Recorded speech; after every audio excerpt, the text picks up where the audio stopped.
અનુદીપ દ્રશ્યો આપને TV screen ઉપર આ ટીંબી ગામના બતાવી રહ્યું છે. વલસાડનું આ ટીંબી ગામ અને જ્યાં ખૂબ તારાજી એ સર્જાઈ છે. સતત વરસાદ અને વરસાદને કારણે હવે નુકસાનીના દ્રશ્યો સામે આવ્યા છે. વલસાડના ઉમરગામમાં ભારે વરસાદથી હવે તારાજીના દ્રશ્યો. ઉમરગામમાં ટીંબી નામનું એક ગામ આવેલું છે અને 8 ગામ વરસાદથી ભારે પ્રભાવિત છે અને તેમાં સૌથી વધારે જો કોઈ ગામ પ્રભાવિત થયું હોય તો તે ટીંબી, જેમાં 40થી વધુ ઘર ધરાશાયી થઈ ગયા. વલસાડ જિલ્લાના ઉમરગામમાં પૂર આવ્યું ત્યારે અનેક વિસ્તારો તબાહ થયા છે. ત્યારે વીટીવીની ટીમ વારોલી નદીના કિનારે આવેલ ટીંબી ગામ પહોંચી છે.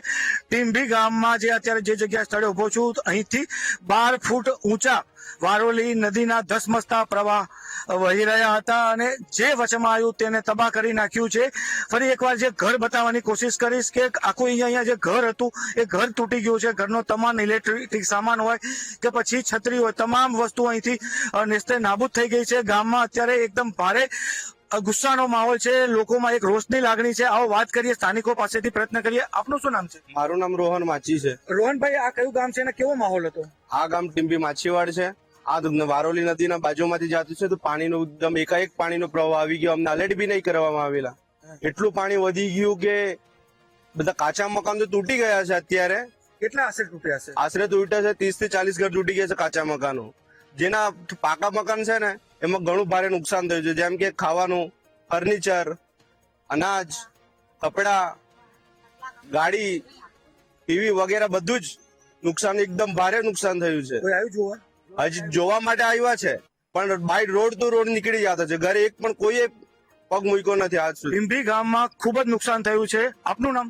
હસુમતીબેન. હસુમતીબેન, ગામમાં કેવો માહોલ હતો? ગામમાં આવો મહેલ હતો કે કઈ સમુદ્ર હોય એવું લાગે છે કે બચવા માટે કોઈ સરકારી કલેક્ટર સાહેબ લોકો કઈ પણ બચવા માટે એવી રીતે અમે જીવ બચાવીએ. અમારો જીવ બચાવ્યો. અમે શું કરીએ, દાદર પર ચડી ગયા હતા તે બી પાણી, આટલું પાણી છોકરા લોકો માટે ડૂબી જવાનો હતો તે બી અમે કોશિશ કરી કે પાણી આટલું ઘરમાં આટલું કે માણસને પાણીમાં જવા ડર લાગે છે, ઘરમાં બી ડર લાગે છે. આટલું પાણી તો અમારું ખાડી પર વાણ હતું આ પણ ડૂબી ગયું છે. માણસને બચવા માટે પણ સમય મળ્યો. માસી, આ જિંદગીમાં આટલું મોટું પૂર તમે જોયેલું? નહીં જોયેલું બેટા. 60 ને 65 વર્ષ થયા, મને ઉંમર થઈ ગઈ છે. આ છોકરા લોકો કે અમારી ઘેરને બી કે પાણી આવે જ નથી દીકરા એમ કહીએ. એ રીતે અમે તો કાઢી નાખીએ પણ આ લોકો કેમ પાણી છોડી લીધું તો મને નથી ખબર. શું નુકસાન?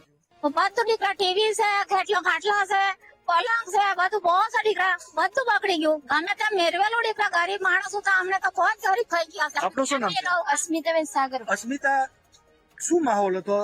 બહુ જ માહોલ હતો કે અહીંથી એટલું પાણી મારા છોકરાને લઈ ગયા, બહાર કાઢ્યા. અમારા પતરા બી તૂટી ગયા, અમે દિવાલ બી તૂટી ગઈ. હવે કઈ રીતથી રહેશે? શું સરકાર પાસે શું માંગણી? સરકાર તો બધા ઘર બનાવ્યા, કઈ બી કરી શકે ને સરકાર બી. માછીમાર લોકો અહીંયા વસે? હવે માછીવાડ તો માછીવાડ જ વળી.